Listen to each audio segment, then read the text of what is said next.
UP तक पर आज चर्चा करेंगे कोरोना वायरस के नए वेरिएंट डेल्टा प्लस को लेकर कि आखिर कितना खतरनाक है डेल्टा प्लस, इससे बचने के क्या हैं उपाय और उत्तर प्रदेश सरकार कितनी है तैयार।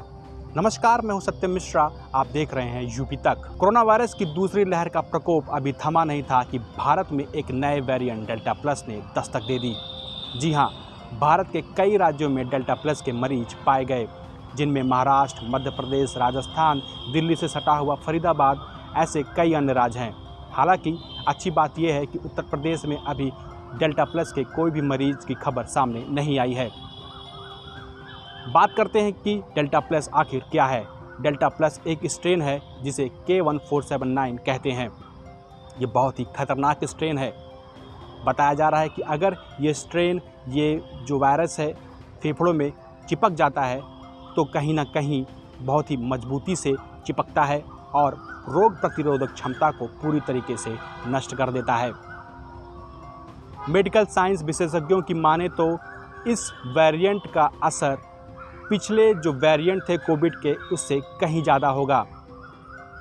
ये तकरीबन पिछले वेरिएंटों से 50 से 60% ज़्यादा पावरफुल और तेज़ी से फैलेगा।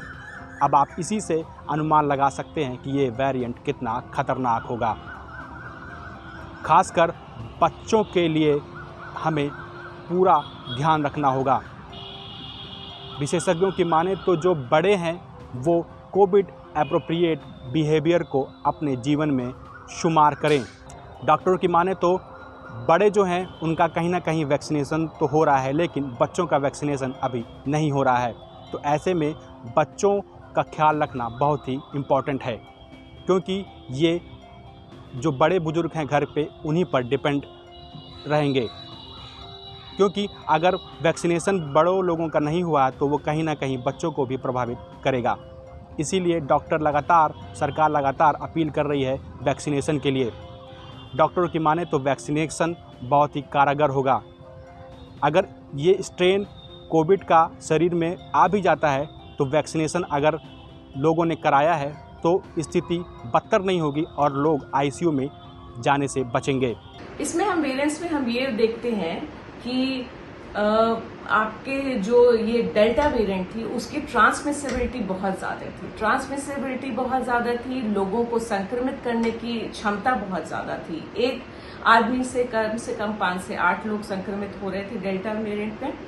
अब इसी में हमारा एक डेल्टा प्लस वेरिएंट आया है, जिसमें हमने देखा है K417N पे S जीन पे म्यूटेशन हुआ है। ये इसके कुछ केसेस हमारे 17N पे S जीन पे म्यूटेशन हुआ है। ये इसके कुछ केसेस हमारे देश और विदेश दोनों जगह पाए गए हैं। 11 इंटरनेशनल कंट्रीज में पाए गए हैं और हमारे 4 राज्यों से भी इसके कुछ केस मिले हैं। डेल्टा प्लस वेरिएंट हमारे भारत में थर्ड वेव लाएगा, इसमें अभी बहुत रिसर्च है, बहुत देखना पड़ेगा। सारे कोविड प्रोटोकॉल्स फॉलो कर रहे हैं, वैक्सीनेट कर रहे हैं अपने आप को, तो ये थर्ड वेव को हम थाम सकते हैं।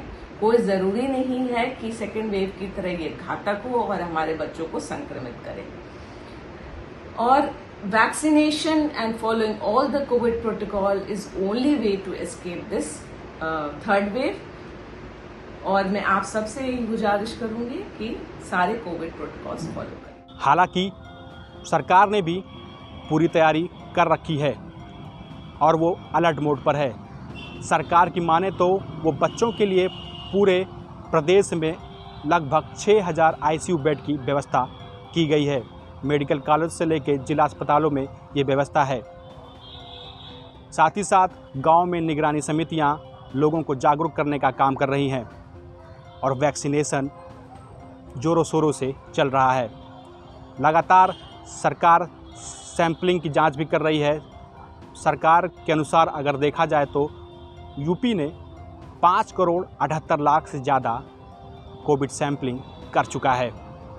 वहीं सरकार इस पर भी नज़र बनाए रखे हुए है कि जो लोग यूपी राज्य से बाहर के राज्य से आ रहे हैं उनकी RT-PCR सैंपलिंग की जीनोम सीक्वेंसिंग के लिए भेजा जा रहा है और जिसकी जिम्मेदारी उत्तर प्रदेश के BHU और KGMU अस्पताल के साथ साथ CDRI डिपार्टमेंट को भी दी गई है।